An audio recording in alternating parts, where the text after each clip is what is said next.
আসসালামু আলাইকুম ওয়া রাহমাতুল্লাহ। ইন্নাল হামদালিল্লাহ ওয়াসসালাতু ওয়াসসালামু আলা মুহাম্মাদিন ওয়া আলিহি ওয়া আসহাবিহি ওয়া মা ওয়ালা। আম্মা বা'দ। সম্মানিত দর্শক শ্রোতা, মুসলিম ভাই ও বোনেরা, মহাগ্রন্থ আল কোরআনের তাফসির বর্ণনা অনুষ্ঠানের আজকে ৭০তম পর্ব নিয়ে উপস্থিত হয়েছি আপনাদের সামনে। আজকে সূরা বাকারার ৬২ নম্বর আয়াতের সরল বঙ্গানুবাদ এবং সংক্ষিপ্ত তাফসির বর্ণনা করা হবে ইনশাআল্লাহ। তো আসুন আমরা শুরু করি। আউযু বিল্লাহি মিনাশ শাইতানির রাজীম। বিসমিল্লাহির রহমানির রহিম। ইন্নাল্লাযীনা আমানু ওয়াল্লাযীনা হাদু ওয়ান নাসারা والصابئين من آمن بالله واليوم الآخر وعمل صالحا فلهم أجرهم عند ربهم ولا خوف عليهم ولا هم يحزنون صدق الله العظيم। সূরা বাকারা আয়াত নম্বর ৬২। মহান আল্লাহ তাআলা বলেন, নিশ্চয়ই যারা মুসলিম, যারা ঈমান এনেছে এবং যারা ইহুদি হয়েছে এবং যারা নাসারা বা খ্রিস্টান হয়েছে এবং যারা সাবেয়ী সম্প্রদায়ের অন্তর্ভুক্ত হয়েছে, তাদের মধ্য থেকে যারাই আল্লাহর প্রতি ঈমান আনবে এবং পরকালের প্রতি ঈমান আনবে এবং সৎকর্ম সম্পাদন করবে, তাদের জন্য তাদের প্রতিপালকের কাছে রয়েছে যথাযথ পুরস্কার, আর তাদের কোনো ভয় এবং চিন্তাও থাকবে না। এ হচ্ছে আয়াতের সরল অনুবাদ। এই আয়াতটিতে সৎ আমলকারীগণের জন্য সব সময়ের জন্য উত্তম প্রতিদানের ঘোষণা দেওয়া হয়েছে। এই আয়াতে পূর্বে অবাধ্যদের শাস্তির বর্ণনা ছিল। এখানে তাদের মধ্যে যারা ভালো লোক তাদের প্রতিদানের কথা উল্লেখ করা হয়েছে। নবীগণের অনুসারীদের জন্য এই সুসংবাদ কিয়ামত পর্যন্ত থাকবে। তারা ভবিষ্যতের ভয় থেকে মুক্তি লাভ করবে এবং অতীতের হাতছাড়া হয়ে যাওয়া জিনিসের জন্য তাদের কোনো দুশ্চিন্তা বা পেরেশানিও থাকবে না। যেই নিরক্ষর নবী এবং রাসূল সাল্লাল্লাহু আলাইহি ওয়াসাল্লামের অনুসরণ করবে, সে প্রাপ্ত হবে অন্তহীন চিরন্তন শান্তি এবং ভবিষ্যতের কোনো আশঙ্কার জন্য সেই ভীত সন্ত্রস্ত হবে না, আর অতীতে কোনো ক্ষতিগ্রস্ত হওয়ার জন্য সেই দুঃখিতও হবে না। আল্লাহ তাআলা এই জন্য পবিত্র কোরআনে ঘোষণা করেছেন সূরা ইউনূসের ৬২ নম্বর আয়াতে, আলা ইন্না আউলিয়া আল্লাহি লা খাউফুন আলাইহিম ওয়ালা হুম ইয়াহজানুন। মনে রেখো, আল্লাহর বন্ধুদের জন্য কোনো ধরনের ভয় এবং আশঙ্কা নেই, তারা কখনো দুশ্চিন্তাগ্রস্তও হবে না। আর আল্লাহর বন্ধুরা যখন মৃত্যুবরণ করবে, তখন তাদের কাছে তাদের রূহ গ্রহণ করার জন্য বা রূহ বের করার জন্য ফেরেশতা আসবে। ফেরেশতারা তাদেরকে আশার বাণী শোনাবে, সুসংবাদ শোনাবে। সূরা হামিম সাজদার ৩০ নং আয়াতে আল্লাহ তাআলা বলেন, ইন্নাল্লাযীনা ক্বালু রাব্বুনাল্লাহু সুম্মা ইসতাকামু তাতানাজ্জালু আলাইহিমুল মালাঈকা আল্লা তাখাফু ওয়া লা তাহজানু ওয়া আবশিরু বিল জান্নাতিল্লাতী কুনতুম তুআদুন। আল্লাহ তাআলা বলেন, নিশ্চয়ই যারা বলে যে আমার প্রতিপালক আল্লাহ এবং এর উপরে তারা প্রতিষ্ঠিত থাকে, অবিচল থাকে, তারা অটল থাকে, কখনো এর থেকে বিচ্যুত হয় না, তাদের মৃত্যুকালে তাদের জন্য ফেরেশতা অবতীর্ণ হবে এবং ফেরেশতাগণ তাদেরকে বলবে, তোমাদের কোনো ভয় নেই, তোমরা কোনো দুশ্চিন্তাগ্রস্তও হবে না, তোমাদের কোনো দুশ্চিন্তা নেই। অর্থাৎ তোমরা সামনে কিয়ামত, আখিরাত, এগুলিতে যে ভয়াবহ ঘটনা ঘটবে, এখানে তোমাদের কোনো ভয় থাকবে না এবং তোমরা যা কিছু দুনিয়াতে ছেড়ে এসেছ সেগুলির জন্য কোনো দুশ্চিন্তাও থাকবে না। ওয়া আবশিরু বিল জান্নাহ, এবং তোমরা জান্নাতের সুসংবাদ গ্রহণ করো। যে জান্নাতের প্রতিশ্রুতি ওয়াদা তোমাদেরকে দেয়া হয়েছিল, সেই জান্নাতের প্রতিশ্রুতি তোমরা গ্রহণ করো। এখানে আল্লাহ তাআলা বলছেন যে তোমরা যেই হও না কেন, মুমিন হও, মুসলমান হও, খ্রিস্টান হও, ইহুদি হও, সাবিন হও, তোমাদের মধ্যে যারাই ঈমান আনবে, সৎকর্ম করবে, আল্লাহর প্রতি আখিরাতের প্রতি ঈমান রাখবে, সৎকর্ম করবে, তারা অবশ্যই আল্লাহ তাআলার কাছে পুরস্কৃত হবে। তাদের জন্য কোনো ভয় ভীতি এবং দুশ্চিন্তার কারণ থাকবে না। অর্থাৎ অতীতে সে যাই করুক না কেন, যখনই সে ইসলামের সুশীতল ছায়ায় আশ্রয় গ্রহণ করবে, তখন তার মুক্তির নিশ্চয়তা লাভ হবে। এখানে ইন্নাল্লাযীনা আমানু, নিশ্চয় যারা ঈমান এনেছে, মুমিন শব্দের অর্থ হলো, ইবনে আব্বাস রাদিয়াল্লাহু আনহু বর্ণনা থেকে জানা যায় যে আল্লাহ তাআলা কোনো ব্যক্তির আমল কবুল করবেন না যদি ওই আমল মুহাম্মদ সাল্লাল্লাহু আলাইহি ওয়াসাল্লামের নির্দেশ মতো না হয়, অর্থাৎ তার তরিকা অনুযায়ী যদি না হয়। আমরা সালাত আদায় করি, রোজা রাখি, হজ করি, দান সদাকা করি, ব্যবসা বাণিজ্য করি, যা কিছু করি না কেন সমস্ত কাজগুলো আমাদের জন্য ইবাদত হবে এবং কবুল হবে তখনই যখন আমরা কাজগুলি মহানবী সাল্লাল্লাহু আলাইহি ওয়াসাল্লামের নির্দেশিত পন্থায় সম্পন্ন করব। মহানবী সাল্লাল্লাহু আলাইহি ওয়াসাল্লামের নবুয়ত প্রাপ্তির পূর্বে অন্যান্য নবীর উম্মতরা তাদের নবীর মতাদর্শ অনুযায়ী আমল করলে তাও গ্রহণযোগ্য ছিল, কিন্তু মহানবী সাল্লাল্লাহু আলাইহি ওয়াসাল্লামের আবির্ভাবের পর তার পূর্ববর্তী নবীগণের নির্দেশিত পথ ও আমল গ্রহণযোগ্য থাকবে না। অর্থাৎ মহানবী সাল্লাল্লাহু আলাইহি ওয়াসাল্লামের আগমনের পর থেকে এই পর্যন্ত, কিয়ামত পর্যন্ত কারো কোনো আদর্শ গ্রহণযোগ্য হবে না। একমাত্র মুহাম্মদ সাল্লাল্লাহু আলাইহি ওয়াসাল্লামের নির্দেশিত পথ এবং আমল গ্রহণযোগ্য হবে। সালমান ফার্সি রাদিয়াল্লাহু আনহু, বিখ্যাত সাহাবী, তিনি বলেন, আমি রাসূলুল্লাহ সাল্লাল্লাহু আলাইহি ওয়াসাল্লামের কাছে হাজির হওয়ার পূর্বে যেসব ধর্মপ্রাণ লোকের সাথে আমি সাক্ষাৎ করেছিলাম তাদের সালাত, সিয়াম ইত্যাদির বর্ণনা নেই। তাদের সালাত সিয়ামের কোনো বর্ণনা নেই। তখন এই আয়াত অবতীর্ণ হয়। আর আরেকটি বর্ণনায় এসেছে, সালমান ফার্সি রাদিয়াল্লাহু আনহু তাদের আলোচনা করতে গিয়ে বলেন, তারা সালাত আদায়কারী, সিয়াম পালনকারী ও ঈমানদার ছিল এবং আপনি যে প্রেরিত মহাপুরুষ এর উপরও তাদের বিশ্বাস ছিল। তখন রাসূলুল্লাহ সাল্লাল্লাহু আলাইহি ওয়াসাল্লাম বললেন, তারা জাহান্নামী। এতে সালমান ফার্সি দুঃখিত হলে তখন এই আয়াতটি অবতীর্ণ হয়।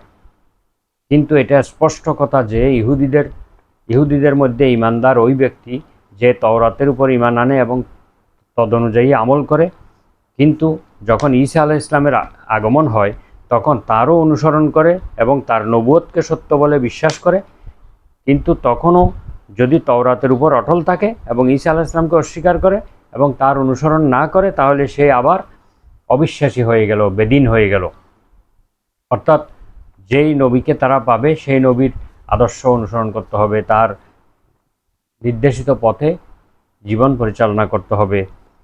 এই জন্য সালমান ফার্সি রাদিয়াল্লাহু আনহু যাদের কথা বলেছেন তারা সালাত আদায়কারী ছিল, সিয়াম পালনকারী ছিল, ঈমানদার ছিল, কিন্তু তারা শেষ নবীর উপর ঈমান না আনার কারণে, শেষ নবীর আদর্শ অনুযায়ী না চলার কারণে তারা জাহান্নামী হবে, তারা অবিশ্বাসী থেকে গেল। অনুরূপভাবে খ্রিস্টানদের মধ্যে ঈমানদার ওই ব্যক্তি যেই ইনজিলকে আল্লাহর কিতাব বলে বিশ্বাস করে এবং ঈসা আলাইহিস সালামের শরীয়ত অনুযায়ী আমল করে এবং শেষ নবী মুহাম্মদ সাল্লাল্লাহু আলাইহি ওয়াসাল্লামের আগমনের পর তার প্রতি ঈমান আনে এবং তার আনুগত্য স্বীকার করে, তার নবুয়তকে সত্য বলে বিশ্বাস করে, তাহলেই তারা মুক্তি পাবে, তাহলেই তারা মুমিন হিসেবে গণ্য হবে। অন্যথায় তারা মুমিন হিসেবে গণ্য হবে না, তারা ধ্বংস হয়ে যাবে। সাঈদ ইবনে জুবাইর এবং আল্লামা সুদ্দি রহিমাহুল্লাহ তারাও এই মতের পক্ষে তাদের মতামত পেশ করেছেন। এর বাবার্থ হলো এই যে প্রত্যেক নবীর অনুসারী, তাকে মান্যকারী হচ্ছেন ঈমানদার এবং সৎ লোক, সুতরাং সে আল্লাহ তাআলার নিকট মুক্তি পেয়ে যাবে। কিন্তু তার জীবিত অবস্থায় যদি অন্য নবী এসে যান এবং আগমনকারী নবীকে যদি সে অস্বীকার করে বসে, তাহলে সে কাফির থেকে যাবে। তার নবীকে সেই বিশ্বাস করেছে, আদর্শ অনুসরণ করেছে, কিন্তু পরবর্তী নবী যিনি এসেছেন তাকে মেনে নিতে হবে। তাকে না মানলে তাহলে সে অবিশ্বাসী থেকে যাবে। পবিত্র কোরআনে আল্লাহ তাআলা বলেছেন, ওমাই ইয়াবতাগি গায়রাল ইসলামি দীনান ফালান ইউকবালা মিনহু ওয়া হুয়া ফিল আখিরাতি মিনাল খাসিরিন। যে কেউ ইসলাম ব্যতীত অন্য কোনো দিন তালাশ করে, অনুসন্ধান করে, তা কখনোই তার কাছ থেকে গ্রহণযোগ্য হবে না এবং আখেরাতে সেই ক্ষতিগ্রস্ত লোকদের অন্তর্ভুক্ত হবে। সূরা আলী ইমরান আয়াত নম্বর 85। অর্থাৎ শেষ নবীর আনিত এই ইসলাম, এটি হচ্ছে মুক্তির একমাত্র পথ। এই পথ ছেড়ে দিয়ে যদি কেউ অন্য কোনো দিন তালাশ করে তাহলে সেটা কখনোই গ্রহণযোগ্য হবে না। আখেরাতে সেই ক্ষতিগ্রস্ত অর্থাৎ জাহান্নামীদের অন্তর্ভুক্ত হবে।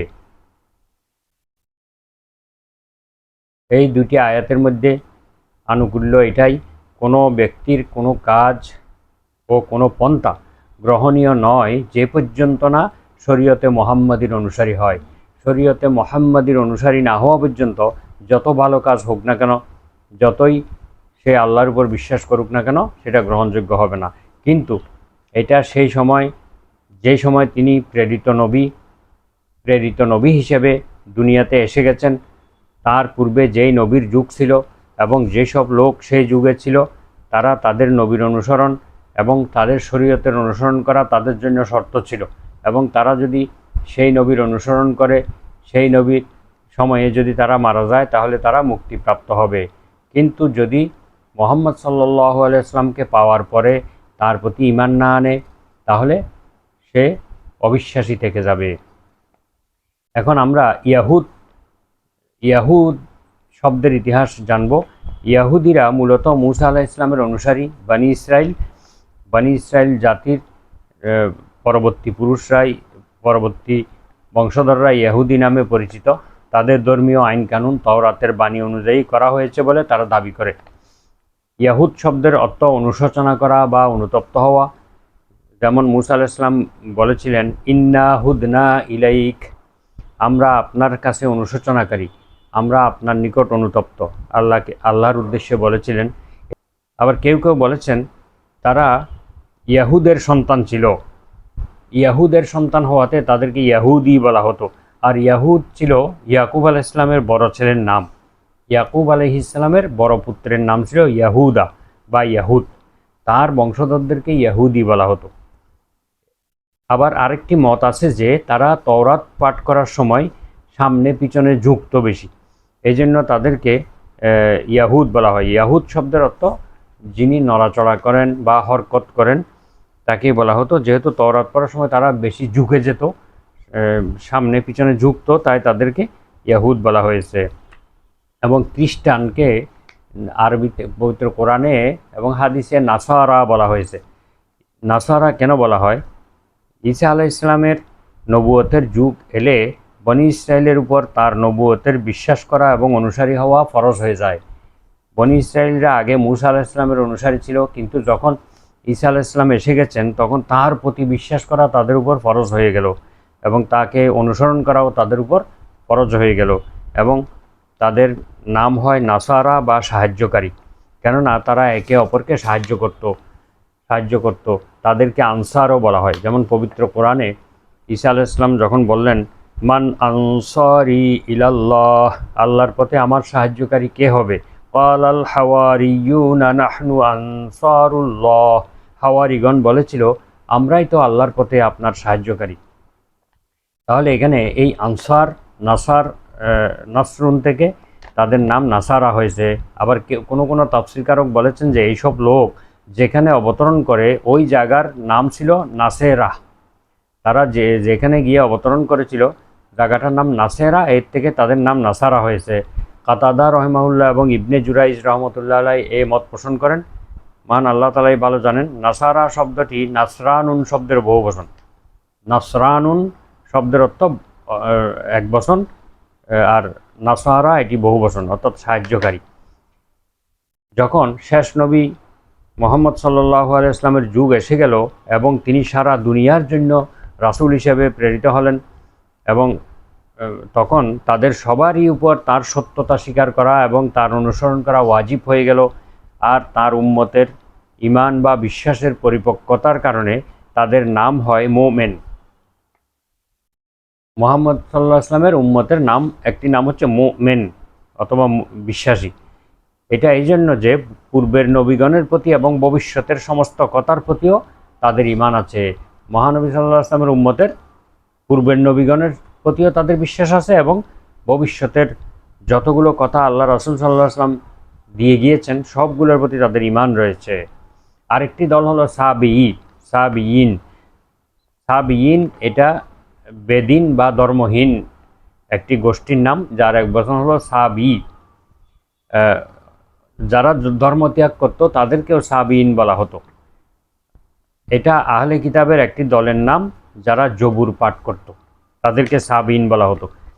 সুফিয়ান সাউরি রহমাহুল্লার মতে ইয়াহুদ এবং মাজুস ধর্মের মিশ্রণে এটা গঠিত হয়েছিল। ইহুদি ধর্ম এবং অগ্নিপূজকদেরকে মাজুসি বলা হয়। অগ্নিপূজকদের ধর্মের মিশ্রণে এটি গঠিত হয়েছিল। কুরতুবী রহমাহুল্লাহ বলেন যে সাবেঈনরা আল্লাহর একত্ববাদে বিশ্বাসী ছিল, কিন্তু তারকার ফলাফলের প্রতি এবং নক্ষত্রের প্রতি তারা বিশ্বাসী ছিল। তারকা দেখে বিভিন্ন কথা তারা বিশ্বাস করত, ভালো মন্দের উপরে তারকা দেখে তারা ভালো মন্দ নির্ধারণ করত, কিন্তু আল্লাহর একত্ববাদে বিশ্বাসী ছিল, আবার তারকা দেখেও তারা বিভিন্ন ফলাফল নির্ধারণ করত। ইমাম রাজি রহমাহুল্লাহ বলেন যে তারা ছিল তারকা পূজারী।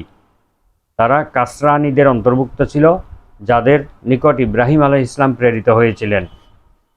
যাদের কাছে ইব্রাহিম আলাইহিস সালাম প্রেরিত হয়েছিলেন তাদেরকে সাবিয়িন বলা হয়। এইসব লোক ইহুদি, খ্রিস্টান, মাজুসি বা মুশরিক ছিল না, বরং তারা স্বভাব ধর্মের উপরে ছিল। তারা কোনো বিশেষ মাযহাবের অনুসারী ছিল না। এই অর্থেই মুশরিকরা রাসূল সাল্লাল্লাহু আলাইহি ওয়াসাল্লামের সাহাবীগণকে সাবি বলতো। অর্থাৎ যারাই ইসলাম গ্রহণ করত তারা বলতো আসাবাইতা, তুমি কি ধর্ম ত্যাগ করেছ? অর্থাৎ তারা মনে করত যে ইসলাম গ্রহণ করা মানে বাপদাদার ধর্ম ত্যাগ করে বেদিন হয়ে যাওয়া, তাদের মতে। তাই এই জন্য কোনো মানুষ মুসলিম হলে তাদেরকে বলতো আসাবাইতা, তুমি কি ধর্ম ত্যাগ করেছ, তুমি কি বেদিন হয়ে গেছো, এরকম তারা বলতো। কোনো আলেমের মতে সাহাবী তারাই যাদের কাছে কোনো নবীর দাওয়াত পৌঁছে নাই।